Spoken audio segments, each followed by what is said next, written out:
오늘 우리는 요한계시록에 기록된 한 고대 교회를 향한 강력한 메시지를 통해 놀랍도록 오늘날 우리 자신의 모습을 비추어 보는 시간을 갖고자 합니다. 이 말씀이 여러분의 마음에 깊은 울림을 주고 삶의 방향을 새롭게 하는 계기가 되기를 소망합니다.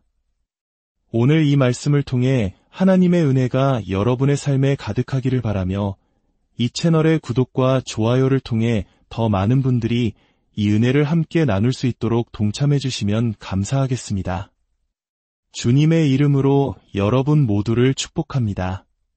만약 우리의 영적 상태가 치료되지 않는다면 그 결과는 어떻게 될까요? 요한계시록 3장 19절은 이렇게 시작합니다. 물은 내가 사랑하는 자를 책망하여 징계하노니 그러므로 내가 열심을 내라 회개하라. 이 말씀은 우리에게 중요한 진단 결과를 알려줍니다. 만약 당신이 이 미지근한 상태를 치료하지 않는다면 당신은 나의 책망과 징계를 받게 될 것이다. 여기서 우리가 반드시 이해해야 할 몇 가지 중요한 점이 있습니다. 첫째, 내가 사랑하는 자들이라는 표현입니다. 우리가 살아가는 이 시대는 이 개념을 이해하기가 참 어렵습니다. 왜냐하면 우리는 하나님은 모든 사람의 아버지이며 모든 인류는 형제라는 보편적인 사랑의 메시지가 넘쳐나는 시대에 살고 있기 때문입니다. 많은 사람들이 하나님은 모든 사람을 사랑하신다 고 쉽게 말합니다. 하지만 여러분, 만약 하나님이 모든 사람을 똑같은 방식으로 사랑하신다면 그 사랑이라는 단어는 사실상 의미를 잃게 됩니다. 이렇게 한번 생각해 보십시오. 제가 제 아내에게 여보, 나는 세상 모든 사람을 사랑하는 것과 똑같은 방식으로 당신을 사랑해. 당신과의 관계가 다른 사람과의 관계보다 더 특별하거나 친밀하지 않아 라고 말한다면 그것이 과연 사랑일까요? 그것은 관계에 대한 배신일 뿐입니다. 예수님께서 내가 사랑하는 자들이라고 말씀하셨을 때 그분은 자신이 특별한 사랑을 쏟는 한 무리의 사람들을 구별하고 계신 것입니다. 이는 곧 그와 같은 방식으로 사랑받지 못하는 다른 사람들이 있다는 것을 의미합니다. 성경은 분명히 말합니다. 하나님은 악인들을 향해 매일 분노하시며 단순히 악한 행위만이 아니라 악인 그 자체를 미워하신다고 말입니다. 우리가 회심하기 전에는 하나님의 원수였다는 사실을 성경은 분명히 증언합니다.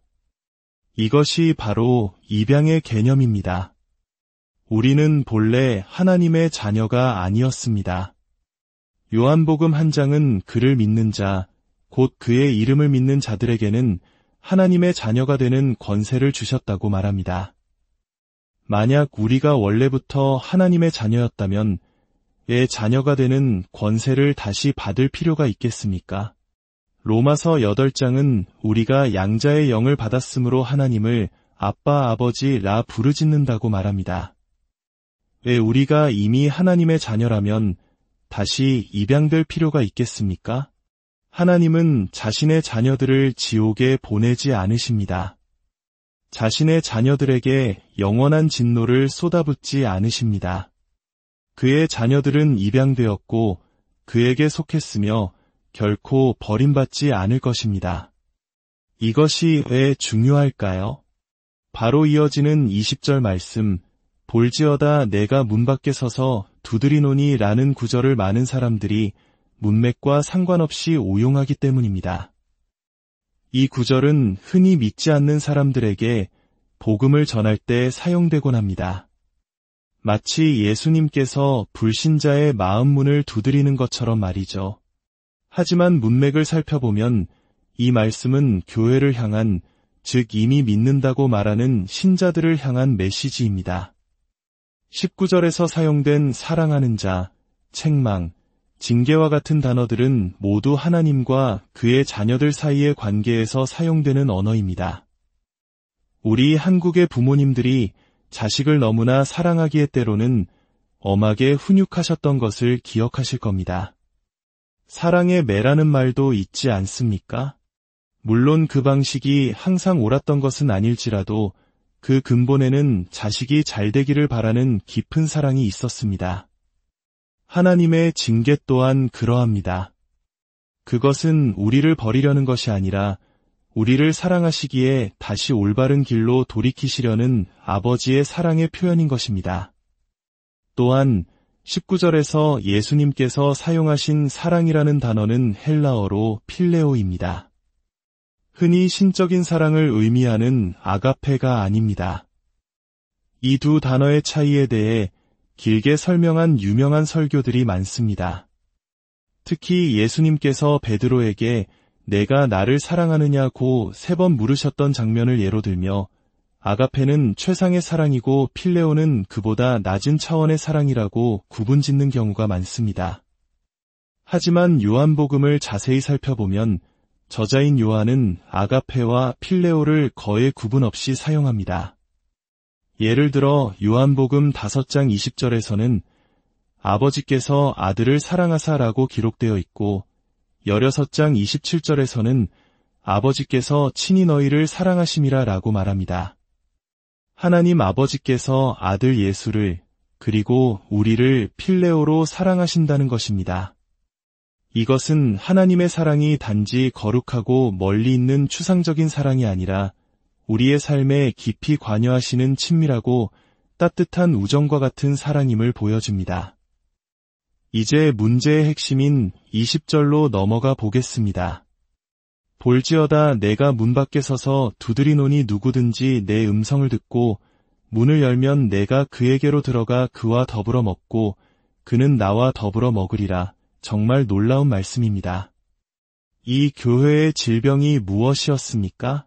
구토를 유발하는 미지근함, 그리고 그것의 근원인 자기의존과 자기기만입니다. 그렇다면 치료법은 무엇일까요?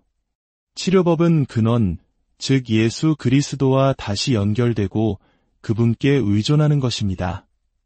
그런데 위대한 의사이신 예수님께서 어떻게 하십니까?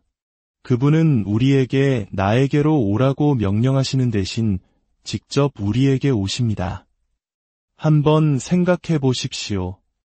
교회의 문제는 자기 자신을 의지하고 스스로 모든 것을 다 잃었다고 착각하는 것이었습니다. 만약 예수님께서 나에게 달려오너라고 말씀하셨다면 어떻게 되었을까요? 우리가 그 말씀에 순종해서 달려갔고 상황이 나아졌다면 우리는 또다시 이렇게 생각했을지 모릅니다. 내가 예수님께 달려갔기 때문에 모든 것이 좋아졌어.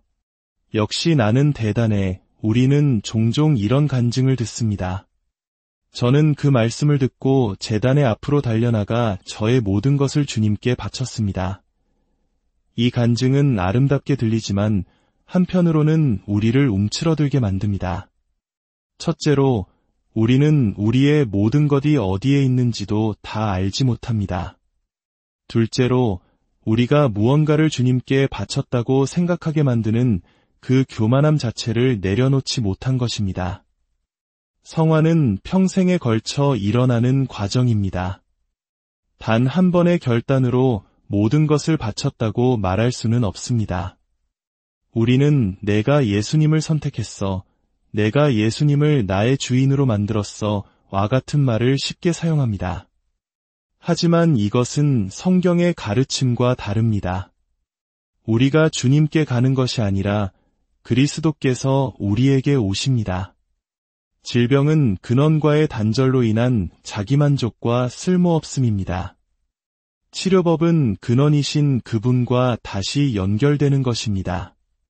그리고 그 방법은 근원이신 그분이 직접 우리를 찾아오시는 것입니다. 그리고 그분은 문을 열면 내가 너와 함께 식사하겠다고 약속하십니다. 식사는 가장 친밀한 교제의 상징입니다. 저는 이 말씀이 주님의 만찬, 즉 성찬식과 깊은 관련이 있다고 믿습니다. 우리가 성찬의 상 앞에 모일 때 우리는 항상 회개로 시작합니다. 이는 우리가 스스로는 아무것도 아니며 오직 그리스도께 전적으로 의존하는 존재임을 상기하기 위함입니다. 우리는 매주 성찬의 상 앞에 모여 우리가 비참하고 가련하고 가난하고 눈멀고 벌거벗은 존재임을 고백합니다. 거룩하신 하나님 앞에서 내세울 것 하나 없는 죄인이며 오직 그분의 은혜가 절실히 필요함을 인정하는 시간입니다. 그때 주님께서 우리 안으로 들어오셔서 우리와 함께 식사하시고 우리는 그분과 함께 먹고 마십니다. 많은 개신교인들이 성찬을 단순히 기념하는 행위로만 생각하는 경향이 있습니다. 성찬식에서 떡과 포도주가 실제로 그리스도의 살과 피로 변한다는 가톨릭의 화채설을 경계하기 때문일 것입니다. 물론 우리는 그렇게 믿지 않습니다. 하지만 그렇다고 해서 성찬식에 임재하시는 그리스도의 영적인 현존마저 부정해서는 안 됩니다. 아이러니컬하게도 우리는 감동적인 찬양을 부르다가 벅찬 감정을 느끼면 주님께서 지금 이곳에 함께 하십니다. 라고 쉽게 말합니다. 사람들이 앞으로 나와 결단할 때 하나님의 영이 이곳을 가득 채우고 있습니다. 라고 말합니다. 하지만 예수님께서 친히 자신의 살과 피라고 말씀하신 성찬에 대해 그분의 임재를 이야기하면 사람들은 불편해하며 한 걸음 물러섭니다. 우리가 성찬을 통해 계속해서 새로워져야 하는 이유는 우리에게 그분이 얼마나 절실히 필요한지를 끊임없이 상기해야 하기 때문입니다. 그분의 몸이 당신을 위해 찢기셨습니다. 그분의 피가 당신을 위해 흘려졌습니다. 우리가 떡과 포도주를 우리 몸 안으로 받아들일 때 음식이 우리 육신에 영양을 공급하듯 그리스도께서 우리 영혼을 살찌우십니다. 그리스도인으로서 우리는 영적으로 계속해서 그리스도를 먹고 마셔야 합니다. 라오디게아 교회가 처한 상황을 다시 한번 생각해 봅시다. 그들은 세상에서 가장 부유한 지역 중 한 곳에 있었습니다. 그들에게는 금과 돈뿐만 아니라 발달된 섬유 산업과 의료 기술까지 있었습니다. 재물, 상품, 그리고 건강. 이것은 오늘날 모든 사람이 원하는 것이 아닙니까? 이 라오디게아의 모습, 어딘가 익숙하지 않으십니까? 전쟁의 폐허 속에서 불과 반세기 만에 세계가 놀라는 경제성장을 이룬 우리 대한민국. 풍요로운 물질 속에서 우리는 어쩌면 우리도 모르는 사이 나는 부자라 부족한 것이 없다고 말하는 라오디게아 교회의 모습을 닮아가고 있는 것은 아닐까요? 우리는 예배를 드리기 위해 모일 때 누군가 문을 부수고 들어와 우리를 끌고 가거나 예배당에 불을 지를까 봐 두려워하며 기도하지 않습니다. 우리는 흩어진 성경 조각들을 모아 하나의 성경을 만들어야 할 만큼 절박하지도 않습니다. 우리는 아픈 사람을 위해 기도하지만 우리의 기도가 그들이 의지할 수 있는 유일한 것이라고 생각하지는 않습니다. 왜냐하면 우리에게는 세계 최고 수준의 의료 시스템이 있기 때문입니다. 이러한 풍요로움 속에서 우리는 모든 것을 가졌고 아무것도 부족한 것이 없다고 착각하는 유혹에 빠지기 쉽습니다. 그러는 동안 우리는 영적으로 비참하고 가련하고 가난하고 눈멀고 벌거벗었다는 사실을 깨닫지 못합니다. 저는 요한계시록의 7교회에 보낸 편지 중 라오디게아 교회에 보낸 이 메시지가 오늘날 대한민국 교회와 성도들에게 가장 직접적으로 적용되는 말씀이라고 믿습니다. 우리 대부분은 미지근함, 자기의존, 자기기만이라는 질병과 싸우고 있기 때문입니다. 하나님, 우리를 도와주십시오. 우리를 구원하여 주십시오. 이것이 바로 우리에게 예수 그리스도의 복음이 필요한 이유입니다. 우리가 얼마나 절실하게 그분을 필요로 하는지 계속해서 상기해야 하는 이유입니다. 십자가가 항상 우리 눈앞에 있어야 하는 이유입니다. 주님, 저희의 영적 나태함과 교만을 용서하여 주옵소서. 저희의 미지근한 마음을 주님의 열정으로 뜨겁게 하여 주옵소서. 저희 힘으로 문을 열려고 애쓰는 어리석음을 멈추고 이미 문 밖에 와서 두드리고 계시는 주님의 음성에 귀 기울이게 하옵소서. 그리고 문을 열어 주님을 우리 삶의 중심으로 모셔드려 날마다 그분과 함께 먹고 마시는 친밀한 교제의 기쁨을 누리게 하옵소서. 여러분의 삶 가운데 주님의 따뜻한 위로와 교제가 늘 함께하기를, 그리고 그분과의 깊은 사귐을 통해 날마다 새로워지는 은혜를 경험하시기를 간절히 기도합니다.